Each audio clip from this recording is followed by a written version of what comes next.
நான் படித்து யூஎஸ்ஏல போய் டாக்டருக்கு படித்து எல்லாரும் 50 லட்சம் 10 லட்சம் செலவு பண்ணுவாங்க.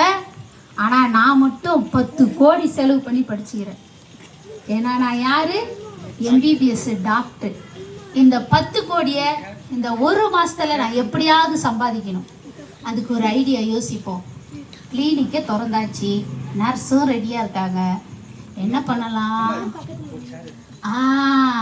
ஐடியா, செவுத்துல தெரியுது பல்லி, கூப்பிடுங்க நர்ஸு. லில்லி இங்க வாங்க.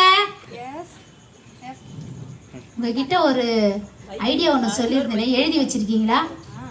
எடுங்க அந்த ஐடியாவை பார்ப்போம், வெளியே ஒட்டுவோம்.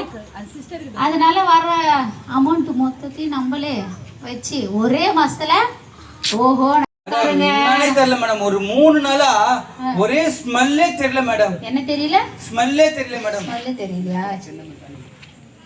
அந்த 10 ml டானிக் குடிச்சீங்களே, டேஸ்ட் தெரிஞ்சா? ஐயோ சூப்பரா இருந்துச்சு மேடம். 10 ml டானிக் வேணாம் மேடம். வேணாவா? சரி, இப்போ உங்களுக்கு என்ன தெரியல? ஸ்மெல் தெரியல மேடம். நீங்க போய் மூக்குல ஊட்டிங்க பாத்தீங்களா? அது மூக்கு போலாரைஸ் நினைக்கிறேன் மேடம். இப்போ ஸ்மெல் தெரியலையா? ஆமா மேடம். நான் வேணா தெர்மோமீட்டர் வச்சு பார்க்கவா?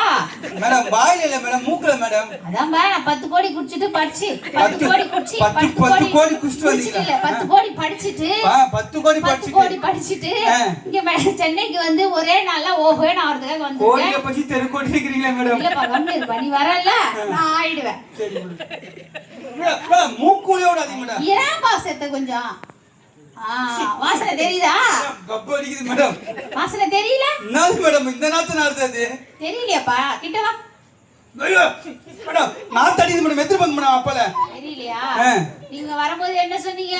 ஸ்மெல்லே தெரியல என்ன மேடம் சொன்னீங்களா? இப்ப ஸ்மெல் தெரியுதா?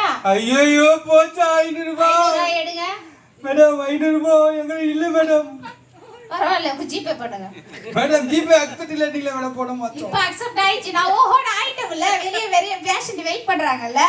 எங்க ஸ்கேனர் காட்டுங்க மேடம். இந்தாங்க ஸ்கேனர். போச்சு எல்லாம் சீக்கிரம் வெளிய பேஷண்ட் நிறைய பேர் வெயிட் பண்றாங்க. நிறைய பேர் கிட்ட வெளிய போய் சொல்லுங்க. சரி, இந்த டாக்டர் கிட்ட வராதீங்க. உங்க பணம் எல்லாம் அம்போன்னு போய்டும். ஒரே நாள்ல ஓஹோ டாக்டர் நீ நல்லா இருப்பியா? போறோம் 10 கோடி கொடுத்து படிச்சா டாக்டர் ஒரே நாள்ல ஓஹோ ஆவறோம். சிஸ்டர் லில்லி மைக்கு பசங்கள வாங்கி கொடுங்க மாசம். Yes doctor. காலையில இருந்து கஸ்டமரை பார்த்து அவங்க கிட்ட பேசி உடம்பு ரொம்ப டயர்ட் ஆயிடுச்சு. அதனால நான் போய் கொஞ்சம் ஃப்ரெஷ் அப் ஆயிட்டு வரேன். சரிங்களா? இந்த காசு இந்த பணம் அப்படியே எல்லாத்தையும் மொத்தத்தையும் என்ன பண்றீங்க?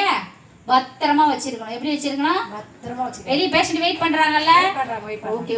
அப்ப காரு வாங்கலாம், அடுத்து ரோடு வாங்குறோம். ஓகே சரி ஓகே டன். அந்த போயிட்டு வந்துடுறேன். போயிட்டு வாங்க. போயிட்டாங்க அவங்க. ஐயோ காசு பற்றி நம்மளே எடுத்துக்கலாம், நாட்டை போட்டு ஓடிடலாம். சரி, நம்ம சம்பாரிச்ச பணம் ஏகமாக சேர்ந்து போச்சு நம்ம நினைச்ச மாதிரியே. இன்னும் இருக்கிற கஸ்டமர் எல்லாம் வச்சு ஒவ்வொன்று ஆயிட வேண்டியது. ஐ ஜாலி, சந்தோஷமா இருக்கு. எங்க என்னுடைய காசை காணோம், பணத்தையும் காணோம். சிஸ்டர் லில்லி எம்மா லில்லி.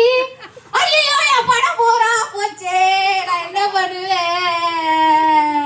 நான் கஷ்டப்பட்டு படிச்சு உழைச்சி உண்மையா வேலை பார்த்தேன், எனக்கு இந்த நிலைமையா? ஐயோ கடவுளே, நானே ஏமாத்தணும்னு நினைச்சு எப்படியோ படிச்சேன்னு சொல்லி எப்படியோ பணம் சம்பாரிச்சேன்.